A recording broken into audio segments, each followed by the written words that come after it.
Hi ಎಲ್ಲರಿಗೂ ನಮಸ್ತೆ. Welcome to Aishwarya YouTube channel. ಎಲ್ಲರೂ ಹೇಗಿದ್ದೀರಾ?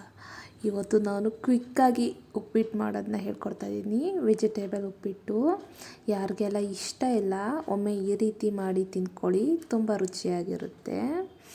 ಹಾಗೆ ನಾನಿವಾಗ ಅವರೆಕಾಳು ಮತ್ತು ಕ್ಯಾರೆಟ್ ಬೀನ್ಸ್ನ ಚಿಕ್ಕದಾಗಿ ಕಟ್ ಮಾಡಿಕೊಂಡು ಬೇಯಿಸ್ಕೊತಾ ಇದ್ದೀನಿ. ಸ್ವಲ್ಪ ಉಪ್ಪು ಹಾಕ್ಕೊಂಡು ಬೇಯಿಸ್ಕೊಳ್ಳಿ. ಹಾಗೆ ಒಂದು ತವ ತೊಗೊಂಡು ಅದಕ್ಕೆ ಸ್ವಲ್ಪ ಆಯಿಲ್ನ ಹಾಕ್ಕೊಂಡು ನಾನಿಲ್ಲಿ 1 ಕಪ್ ರವೆ ತೊಗೊಂಡಿದ್ದೀನಿ, ಉಪ್ಪಿಟ್ಟು ರವೆ. ಅದನ್ನು ಹಾಕ್ಕೊಂಡು ಸಣ್ಣ ಉರಿಯಲ್ಲಿ ಚೆನ್ನಾಗಿ ಫ್ರೈ ಮಾಡ್ಕೊಳ್ಳಿ. ಕಲರ್ ಚೇಂಜ್ ಆಗಬೇಕು ಅಲ್ಲಿವರೆಗೂ ಚೆನ್ನಾಗಿ ಫ್ರೈ ಮಾಡ್ಕೊಳ್ಳಿ. ನೀವು ಎಣ್ಣೆ ಬದಲಿಗೆ ತುಪ್ಪ ಕೂಡ ಯೂಸ್ ಮಾಡ್ಕೋಬೋದು. ಚೆನ್ನಾಗಿ ಫ್ರೈ ಆದಮೇಲೆ ಅದನ್ನ ಒಂದು ಕಡೆ ಸೈಡಲ್ಲಿ ಇಟ್ಕೊಂಡು ಹಾಗೆ ಇನ್ನೊಂದು ತವ ತೊಗೊಂಡು ಅದಕ್ಕೆ ಆಯಿಲ್ನ ಹಾಕ್ಕೋತಾ ಇದ್ದೀನಿ. ಆಯಿಲ್ನ ಹಾಕ್ಕೊಂಡು ಆದಮೇಲೆ ಉದ್ದಿನಬೇಳೆ ಹಾಗೆ ಕಡಲೆಬೇಳೆ ಹಾಕ್ಕೊಂಡು ಫ್ರೈ ಮಾಡ್ಕೋತಾ ಇದ್ದೀನಿ.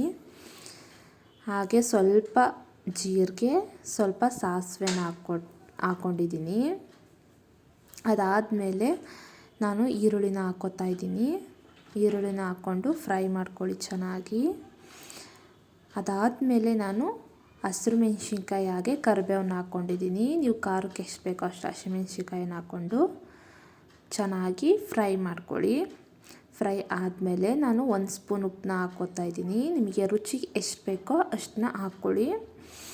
ಅದಾದಮೇಲೆ ನಾನಿಲ್ಲಿ ಒಂದು 3 ಟೊಮೆಟೊನ ಹಾಕ್ಕೊಂಡು ಫ್ರೈ ಮಾಡ್ಕೋತಾ ಇದ್ದೀನಿ. ಟೊಮೆಟೊ ಸ್ಮ್ಯಾಶ್ ಆಗೋವರೆಗೂ ಚೆನ್ನಾಗಿ ಫ್ರೈ ಮಾಡ್ಕೊಳ್ಳಿ. ಫ್ರೈ ಆದಮೇಲೆ ಬೇಯಿಸಿಟ್ಟಿದ್ನಲ್ವ ನಾನು ಬೀನ್ಸ್, ಅವರೆಕಾಳು ಮತ್ತು ಕ್ಯಾರೆಟ್ನ ಅದನ್ನು ಹಾಕ್ಕೋತಾ ಇದ್ದೀನಿ.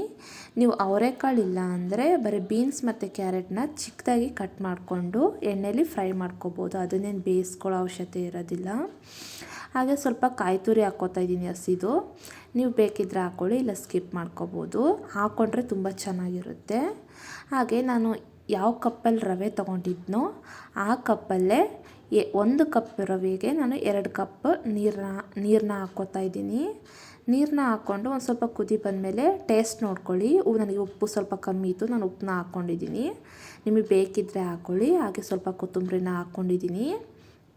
ಈ ಥರ ಕುದೀತಾ ಇರಬೇಕು. ಆವಾಗ ನೀವು ಹುರಿದಿಟ್ಟಿರೋ ರವೆನ ಸ್ವಲ್ಪನೇ ಹಾಕ್ತಾ ಫುಲ್ ಗುರಾಡ್ಕೊತಾ ಇರಬೇಕು, ತಿರುಗ್ತಾ ಇರಬೇಕು. ಯಾಕಂದರೆ ಗಂಟಾಗಿಬಿಡುತ್ತೆ.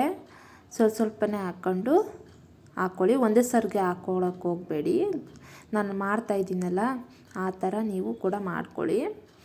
ಇದಾದಮೇಲೆ ಸ್ವಲ್ಪ ತಿರುಗ್ತಾಯಿರಿ, ತಳ ಅಂಟುತ್ತೆ, ಸ್ವಲ್ಪ ತಿರುಗ್ತಾಯಿರಿ. ಹಾಗೆ ಲಿಡ್ನ ಕ್ಲೋಸ್ ಮಾಡಿ ಒಂದು 5 ನಿಮಿಷ ಬಿಡಿ. ಸ್ಟವ್ನ ಆಫ್ ಮಾಡಿ. ನೋಡಿ ಈ ರೀತಿ ಕಾಣಿಸ್ತಾ ಇದೆ. ತುಂಬ ಚೆನ್ನಾಗಾಗಿತ್ತು. ನೀವು ಕೂಡ ಒಂದ್ಸತಿ ಟ್ರೈ ಮಾಡಿ ನೋಡಿ. ಹಾಗೆ ಲೈಕ್ ಮಾಡಿ, ಸಬ್ಸ್ಕ್ರೈಬ್ ಮಾಡಿ. Thank you for watching.